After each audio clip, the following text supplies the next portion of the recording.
On a parlé ce matin à maintes reprises de l'Europe. On va parler maintenant du projet Open Air en particulier, qui va vous être présenté par André Dazy.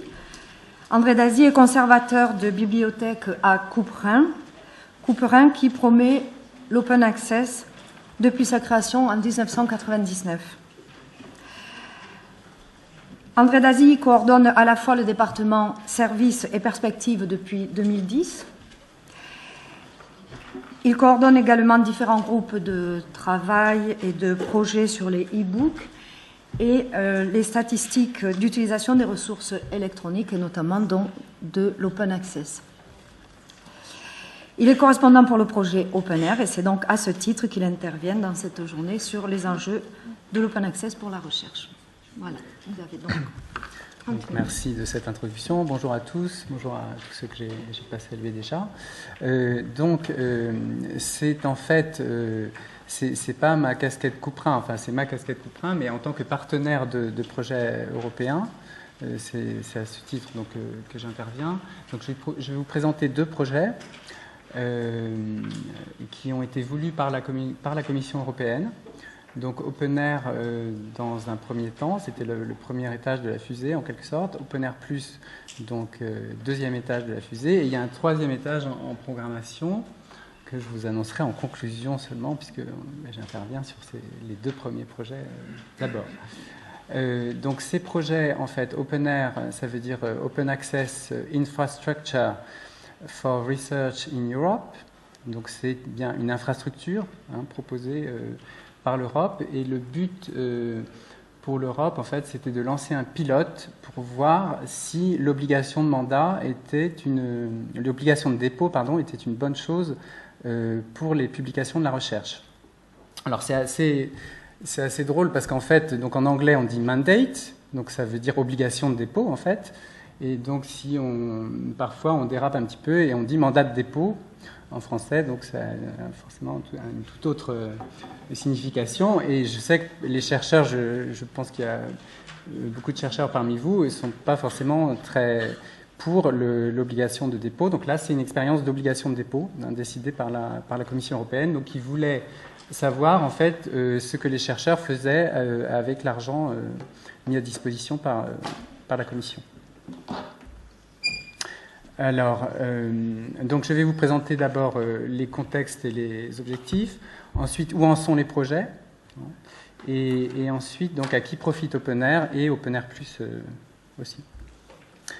Donc le Open Air se situe dans le... comme je vous disais tout à l'heure, il s'agit donc d'accompagner les chercheurs qui sont concernés par l'obligation de dépôt, puisque quand les chercheurs en fait reçoivent de l'argent de la Commission, ils signent dans un contrat en fait la clause 39 qui est une obligation au dépôt. Donc la Commission voulait savoir donc si c'était une bonne chose, comme je viens de le dire. Et Couperin est en charge de diffuser la bonne parole en quelque sorte auprès des chercheurs, des coordinateurs et des lauréats des bourses ERC. Alors le contexte un peu plus général, donc c'était suite au rapport Riding the Wave, donc publié en octobre 2010. Donc le premier projet Open Air, c'était bien la clause 39. Open Air Plus passe à une autre étape. Donc il s'agit là de lier les publications et les données de la recherche, donc les datasets, et sur un périmètre plus large, puisque c'est plus uniquement les publications financées par l'Europe, mais c'est également toutes les publications européennes. En fait. Et c'est toujours Couperin donc, qui est partenaire pour la France, en tout cas, sur ce projet. Alors, où en sont les projets ? Donc, il y a deux volets en fait à Open Air, ainsi que pour Open Air Plus d'ailleurs. Il y a un projet infrastructure et un projet plus communication réseautage. Donc, la première partie, donc, c'est un volet technique. Donc, c'est une infrastructure, comme je disais tout à l'heure. Alors, le choix a été fait de prendre une architecture distribuée, donc c'est-à-dire qu'il n'y a pas de réinvention de dépôts dans OpenAIRE. En fait, OpenAIRE va moissonner toutes les informations qui se trouvent dans des dépôts existants et rajoute une couche, en fait, pour une visibilité sur la recherche européenne. Donc, qui dit architecture distribuée dit problème d'interopérabilité, puisque chaque établissement, en fait, a ses propres façons de classer les documents et de présenter les métadonnées. Donc, cette interopérabilité a été permise grâce à la publication de guidelines, donc par OpenAIRE, en fait. Et en ce qui concerne donc, le projet OpenAIRE+, donc, il y a également un schéma de présentation des données, qui est DataSite. Alors, donc on a obtenu des résultats de compliance pour les archives ouvertes françaises. Pour les pays européens, c'est assez variable, en fait, on n'est pas tous au même niveau. Pour la France, on a eu une chance énorme, c'est que HAL a tout de suite, le CCSD a tout de suite adopté les guidelines. Donc on a le gros réservoir, alors je ne dis pas français parce que Christine nous a dit de ne pas dire français, mais enfin le gros réservoir était compatible en France, ainsi que d'autres réservoirs un peu plus petits, mais aussi importants pour la France. Donc la présence française est assez notable sur ce repository. Donc je vous disais, il y a également un volet communication. Donc c'est un travail en réseau, donc un travail de longue haleine. Alors c'est pour ça aussi que je suis ici, pour sensibiliser les chercheurs, en fait, au dépôt. Donc il y a une empreinte européenne très forte, les 27 pays de l'UE, mais également la Croatie, l'Islande, la Norvège, la Suisse et nos amis turcs aussi nous ont rejoints. Alors, Couperin donc, fait un travail de dissémination et d'advocacy, comme on dit en anglais. Donc, on organise des journées de open access où on promeut donc, ce type de publication. Alors, sur les 5e journées open access,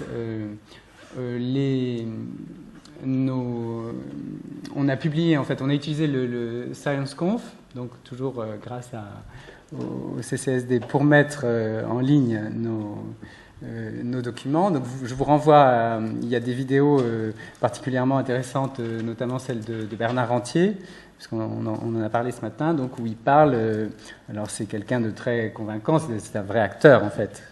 Et donc c'est une petite vidéo de 15 minutes, je vous conseille de la visionner. Donc sur ScienceConf en tapant Couperin comme mode d'accès. Donc oui, il parle de son pognon en fait. Il dit mais où va mon pognon, voilà. Et c'est pour ça qu'il a fait une obligation de dépôt à l'université de Liège. Donc là, les choses concrètes pour cette dissémination, c'est donc Couperin a employé une personne en fait qui s'est occupée de contacter chaque ordinateur qui avait été financé donc par le 7e PCRD et chaque lauréat qui a gagné une bourse ERC. Donc on peut dire que le résultat du networking, c'est Horizon 2020, puisque l'Horizon 2020, en fait, intérime l'obligation de dépôt. Donc, le pilote a abouti aux conclusions que l'obligation de dépôt était une bonne chose. Et donc, on espère atteindre 100% de la publication, des publications financées par la Commission en open access, au moins à l'horizon 2020 en tout cas. Donc pour la France, donc beaucoup de contenu, comme je disais tout à l'heure, grâce à la compatibilité des dépôts, mais bien sûr du chemin reste à faire.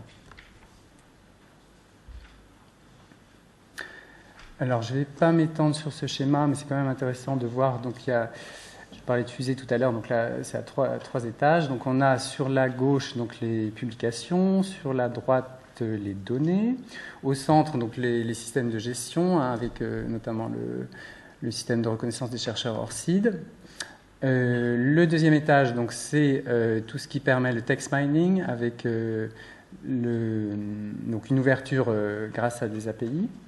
Et au troisième, donc, les services à valeur ajoutée pour les chercheurs. Alors, à qui profite OpenAir+, donc c'est ma troisième partie. Tout d'abord aux chercheurs, bien sûr. Donc, qui donne, outre les bénéfices habituels de l'open access, donc on a vu ce matin, donc une visibilité des travaux de recherche pour les financeurs, justement. Hein, lorsqu'on dépose de nouveaux projets, on a cette preuve de son activité. Donc lier les publications et les données de la recherche, ce qui n'est pas toujours offert par les réservoirs. Et ensuite, donc, aussi des services à valeur ajoutée dont je parlais à l'instant, donc rapport sur les citations, sur l'usage, sur l'impact, donc pour vérifier l'impact de la publication. Alors, je fais un rappel ici sur cette diapo, en fait, pour vous expliquer un peu mieux. Donc, qu'est-ce qui est déposé? Donc, c'est bien la version publiée ou le manuscrit final. Ensuite, on dépose donc, dans son archive institutionnelle, si on en a une, ou sur une archive style archive, enfin une archive plus spécialisée, si on n'a pas de dépôt institutionnel, ou bien dans une archive orpheline qui a été créée par le CERN, en fait, et qui vient de changer de nom, qui s'appelle Zenodo maintenant, dont je dirai 2 mots tout à l'heure. Alors, qu'est-ce que je vais vous présenter là une version bêta, en fait, de ce que sera le futur portail avec ces services à valeur ajoutée pour les chercheurs. Donc, il sera lancé en juillet 2013, donc dans très peu de temps. Et je pense que, enfin, il y a beaucoup de fonctions qui sont intéressantes pour les chercheurs. Des fonctions classiques, en fait, qu'on retrouve, mais donc au niveau européen, en fait, hein, toujours.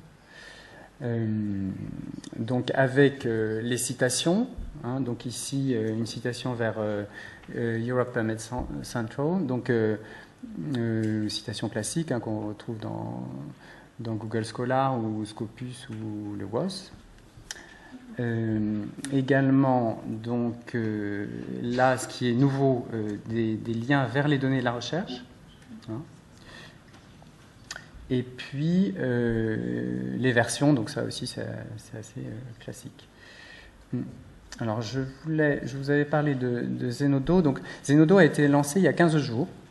Et c'est un site nouveau, c'est un nouveau service destiné aux chercheurs, donc a été construit par le CERN et OpenAir, donc pour les chercheurs, donc où ils peuvent déposer un peu tout type de documentation, donc des posters, des vidéos, des PowerPoint, et aussi les données de la recherche. Et l'idée, donc, c'est un dépôt qui n'est pas reviewé. Mais l'idée, c'est que les chercheurs créent des communautés, ou les bibliothécaires d'ailleurs, créent des communautés à l'intérieur desquelles il y aura une modération, en quelque sorte. Donc j'ai fait quelques copies d'écran pour vous montrer donc, comment ça marche. Donc on a en fait, je ne sais pas si c'est très lisible, donc on a des petits... d'informations donc, sur le détail contenu. Donc ici, on a des datasets et c'est donc de l'open access. Et puis, on a toute une partie Web 2.0 pour permettre... oui, je n'ai pas vraiment besoin, merci beaucoup. Pour permettre l'échange plus facile des documents.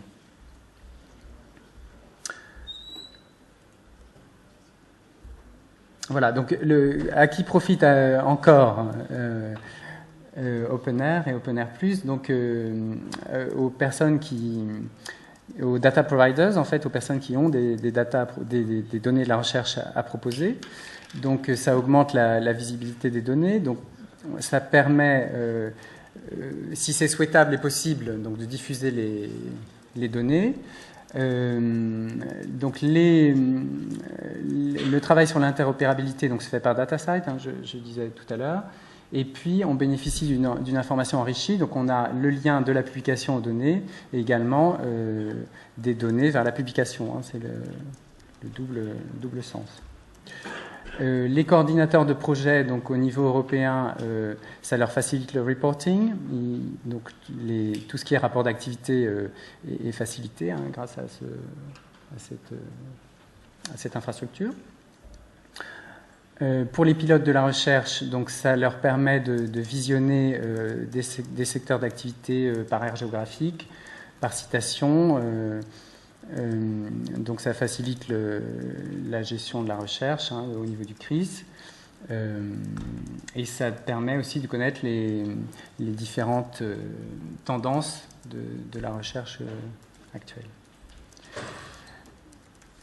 Alors, d'autres acteurs concernés, donc d'un petit peu plus loin, mais qui sont quand même concernés, donc c'est les agrégateurs de statistiques d'usage qui peuvent aller se fournir en statistiques sur ce portail, sur cette infrastructure, et les outils de gestion de références et réseaux sociaux des chercheurs.